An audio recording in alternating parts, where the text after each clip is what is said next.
بسم اللہ الرحمن الرحیم۔ السلام علیکم ناظرین، میں ہوں محمد صابر خان مورانی اور آپ میرا یوٹیوب چینل دیکھ رہے ہیں۔ امید آپ خیریت سے ہوں گے۔ ہم صاحب کا جو تازہ بیان آیا ہے علیمہ خان کی زبانی، تو علیمہ خان صاحبہ نے یہ جو عمران خان کا جو بیان رکھا سامنے، انہوں نے فرمایا کہ کل جو لوگ میری پارٹی کے لیڈرز آئے تھے میرے پاس، انہوں نے مجھے پوری معلومات نہیں دی۔ اب میرے پاس پوری معلومات جو میری فیملی کے لوگ آئے ہیں انہوں نے مجھے دی ہے۔ فیملی کے لوگوں میں اس کی بہنیں جو ہیں وہ خان صاحب کی بہنیں جو ہیں علیمہ خان صاحبہ اور عظمیٰ خان صاحبہ اور جو بھی مطلب ہے کہ ان کی فیملی کے ممبرز ان کو ملے، انہوں نے تفصیلات بتائیں اور بتایا A to Z چیزیں بتائیں۔ ظاہراً فیملی کے لوگوں میں جب بات ہوتی ہے تو وہاں پر کوئی لگی لپٹی نہیں ہوتی ہے اور کسی قسم کی مصلحت پسندی نہیں ہوتی ہے، تو بھائی اور بہن کے درمیان کوئی کسی قسم کا وہ مطلب ہے کہ حجاب والی بات نہیں ہوتی، نہ ہی کوئی تکلف ہوتا ہے۔ تو انہوں نے پوری بات بتائی اور سارا بتایا کہ جو ظلم ہوا، جو ستم ہوا، جو قتل عام ہوا، وہ سارا انہوں نے بتایا۔ جس طریقے سے عوام کے ساتھ بربریت کی گئی وہ سب انہوں نے ذکر کیا، اور ان کے نہتے ورگوں کے ساتھ جو زیادتیاں ہوئیں وہ انہوں نے بتایا۔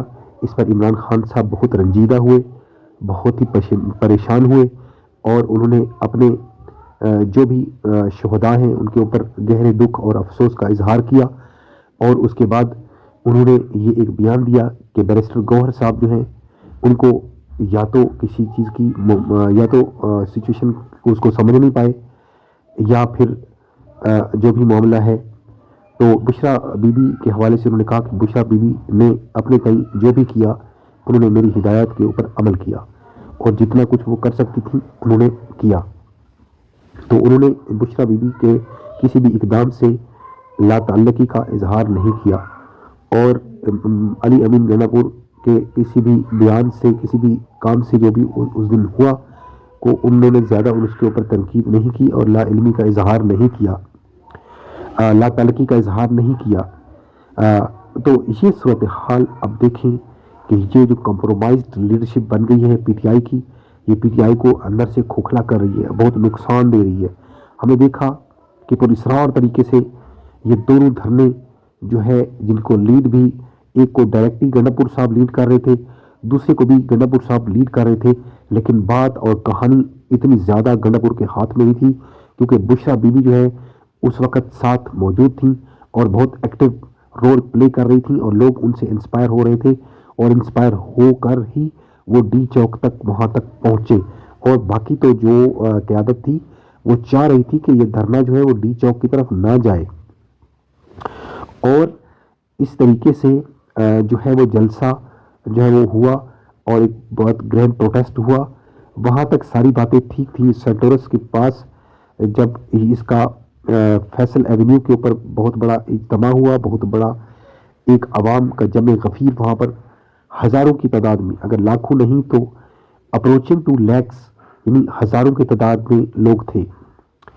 وہاں پر بشرا بی بی نے خطاب کیا، اور قائدین نے خطاب کیا، اور علی امین گنڈا پور صاحب نے خطاب کیا، اور اس کے بعد سٹیج پر ہمیں نظر آ رہے تھے جو ہمارے اپوزیشن لیڈر ہیں عمر ایوب، انہوں نے خطاب کیا، اور اس کے بعد عجیب وہ رات، اس کے بعد جو مناظر نظر آ رہے تھے وہ ایسے ہی لگ رہا تھا کہ اب آگے والے لمحات بہت ہی پیچیدہ اور بہت ہی خطرناک ہو سکتے ہیں، کہ حکومت جو ہے اسی طرح فسطائیت اور جو رات کے اندھیرے کے اندر جو کرتی آئی ہے۔ ہمیشہ کی تاریخ ہے کہ پاکستان تحریک انصاف کے جلسے اس سے پہلے بھی درجنوں ہو چکے ہیں، ڈی چوک کے اوپر احتجاج ہو چکے ہیں، اور ان تمام جتنے بھی احتجاجات ہوئے ان تمام احتجاجات کو برے طریقے سے اس کے اوپر فسطائیت کی گئی اور برے طریقے سے شیلنگ کی گئی، اور یہ نظر آ رہا تھا کہ اب بھی یہی ہونے والا ہے۔ تو اس وجہ سے ہم نے یہ بتایا تھا کہ یہ چیزیں ہونے والی ہیں، یہ ہوگی، لیکن اتنی حد تک کہ فائرنگ ہو جائے گی۔ لیکن اس وقت مجھے ڈر لگا کہ فائرنگ ہوگی جب ایک بیانیہ اس طریقے سے بنایا گیا کہ جی حکومت وقت نے یہ کہا اور اسٹیبلشمنٹ نے یہ کہا کہ جی ہاں جی ہمارے جو فوجی جوان ہیں، ایف سی کے جوان ہیں، ان کے اوپر گاڑی چڑھا دی گئی، ان کو مار دیا گیا۔ تو یہ پاکستان تحریک انصاف والے اس بات کو قبول نہیں کر رہے، اور حکومت کا موقف یہ تھا۔ تو اس صورتحال کے بعد جب ایک پولیس کانسٹیبل بھی شہید ہو گیا، اور 3-4 ہمارے FC کے جوان بھی شہید ہو گئے. تو اس کے بعد جو ہے وہ ایک جواز بھی مل گیا حکومت وقت کو. اور اس کے بعد آپ کو پتہ ہے کہ انڈر گراؤنڈ لوگوں کے جذبات ہوتے ہیں, جو اداروں کے اندر لوگ کام کر رہے تھے ان کے بھی جذبات ہوتے ہیں. ظاہر ان کے ساتھی مارے گئے تھے, لیکن جو سامنے عوام تھی وہ بھی ان کی اپنی عوام تھی, اپنے ہی لوگ تھے, اپنے ملک کے اپنے باشندے, سارا کچھ اپنا تھا. اب جو بھی کرتے, لیکن عوام کی نسبت اداروں کی, عوام کی نسبت آفیشیلز کی, عوام کی نسبت پولیس کی, عوام کی نسبت فوج کی, اور عوام کی نسبت FC کی ذمہ داری زیادہ ہوتی ہے, کہیں بڑھ کے ہوتی ہے. عوام اگر گولی چلائے بھی تو ادارے کسی نہ کسی اصول کے پابند ہوتے ہیں کہ اداروں نے دیکھنا ہوتا ہے ملک کی سالمیت کو. عوام تو عوام ہوتی ہے, ٹھیک ہے. تو یہ صورتحال ہے جس کے اندر یہ پیچیدگیاں بڑھتی جا رہی ہیں, اور لوگ جو ہے اب کہاں گیا ہے ووٹر, کہاں گیا ہے سپورٹر, کہاں گئے احتجاج والے, اور ان کے خلاف انڈر گراؤنڈ اب جو کریک ڈاؤن ہو رہا ہے وہ بھی عروج پر ہے. لوگوں کی لسٹیں تیار ہو رہی ہیں, لوگوں کو پکڑا جا رہا ہے, جو لوگ وہاں پر موجود تھے ان کو پکڑا جا رہا ہے, ان کے فون ٹریس کیے جا رہے ہیں, اور بہت ہی نچلے لیول پر جا کر گراس روٹ لیول تک جو ہے یہ چیزیں ہو رہی ہیں, جو تاکہ اس طریقے سے کلا کما کیا جائے, اس طرح کی بےخونی کی جائے کہ دوبارہ یہ تحریک انصاف کوئی بڑا احتجاج یا کوئی بڑا پروٹیسٹ, بڑا پروسیشن کرنے میں کامیاب نہ ہو سکے. لیکن بہرحال یہ اتنا آسان نہیں ہے. پاکستان تحریک انصاف اور عمران خان کی جو محبت ہے لوگوں کے دلوں میں رچ بس گئی ہے, اور لوگ جو ہے وہ اتنا جلدی اس بیانیے کو چھوڑنے والے نہیں ہیں. اب تو ایک شہداء کا خون بھی اس میں شامل ہو گیا ہے, تو یہ اس وجہ سے مزید تحریک زور پکڑے گی. اور آنے والے دنوں کے اندر اب عمران خان صاحب نے کہا کہ میں اپنا آخری پتا کھیلوں گا, آخری کارڈ کھیلوں گا.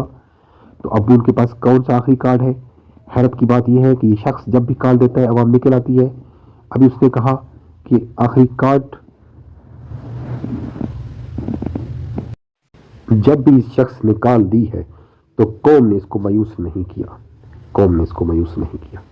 اب سوچیں, باہر بیٹھے ہوئے طاقتور ترین لوگ سوچیں, جن کے ہاتھ میں حکومت ہے, جن کے ہاتھ میں میکانزم ہے, جن کے ہاتھ میں نظام ہے, جن کے ہاتھ میں وسائل ہیں, وہ سب مل کر بھی اس ایک شخص کا مقابلہ نہیں کر سکتے جو پابند سلاسل ہے. اب دیکھیں کہ بھائی وہ ایک لیڈر ہے, اس کے پاس وزڈم ہے, اس کے پاس ایک تھاٹ ہے, اس کے پاس تھنکنگ ہے, اس کے پاس آئیڈیاز ہیں, وہ امپریسو ہے.